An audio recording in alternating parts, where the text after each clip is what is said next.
نظامی هم ده؟ ازلی نظامی نه نه زنده باشی عطایی لالای. الله ای وای دختری وای افغان دختر افغان سریست.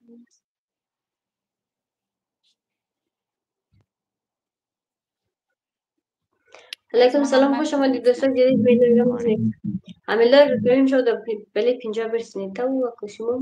من که نظام نگذاشتم برم چرا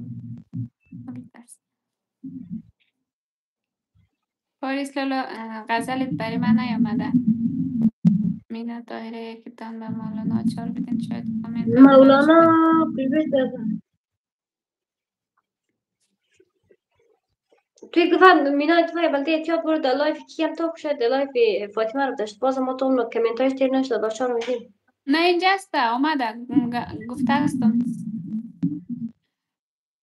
گلی لاله بکارم سرد نمیشم، دل عاشق و دیدن جمع نمیشه، دل عاشق و مثل آب و دریا، آب دریا آب و دریا و خوردن کم نمیشه. وای وای نظامی مرسی. سلام رها کی را میگیم بچه مینا نگوین دیگه. اجازه این خواهر مینا یک شعر بگم براتون. نه فیض محمد لالا بگو 10 دانه شعر بگو. مام بود باید یک شعر بگم. مولانا کجایی که آچار رو بگیر آچار دم کجایی نرفتم تلفون کب میزدم ما مولانا آچار دم مفت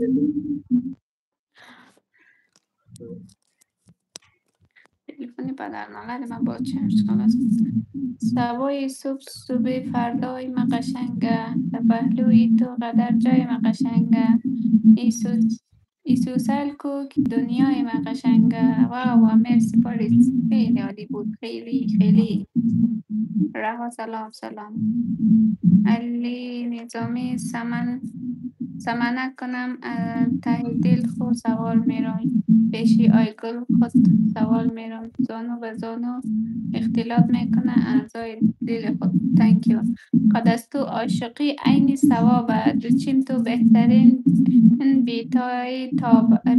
بیتای نابه، بیاکی دو به دو با هم بخوانیم وگرنه حس شاعری مخوابه. وای حس شاعری است اگر نمیشه بیداره. باشه فید محمد من که دستم آها نشکسته مادر مولانا بیار نق. کنه آچار را بگیر من بند نشدم که.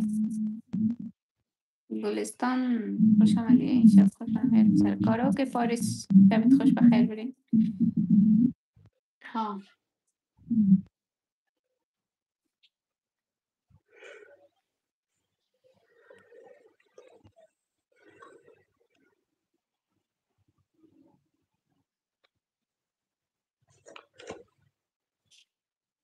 پاریس گوش که یک شعر میخوانم برات باز برو خواهر شو اوکی. یک تو شعر خواندی یک شعر ما بخوانیم. دوستت دارم خال باشم بر لب خندان تان، بوسه گیرم از لبانت بر لب هجرانتان. thank you.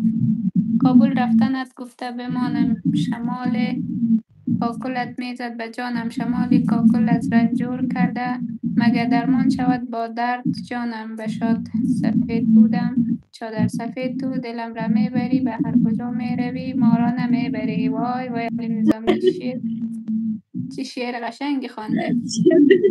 چیر بود در دل بچه بود. گلستان احمدی اسم کی رو میگی؟ او اسد لالای محمد خوش آمدی اسد لالای. اصاب قاروک اسد قاروک. خب پاریس یک شعر برات بخوانم یا نه؟ خیر بنستم در نیستم. احمدی کی رو گفتی اسمش چیه؟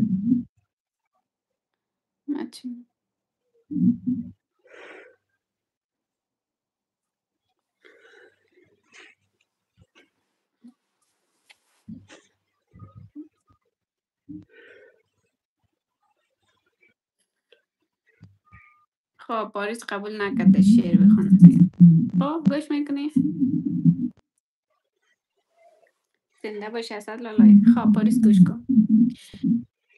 دیر شد باید بخوابی نازنینم شب بخیر، با وفای ساده خلوت گزینم شب بخیر. هسته ای مهربانم چشمهایت را ببند، این چنین خصمانه منشین در کمینم شب بخیر. غصه فردا و فرداهای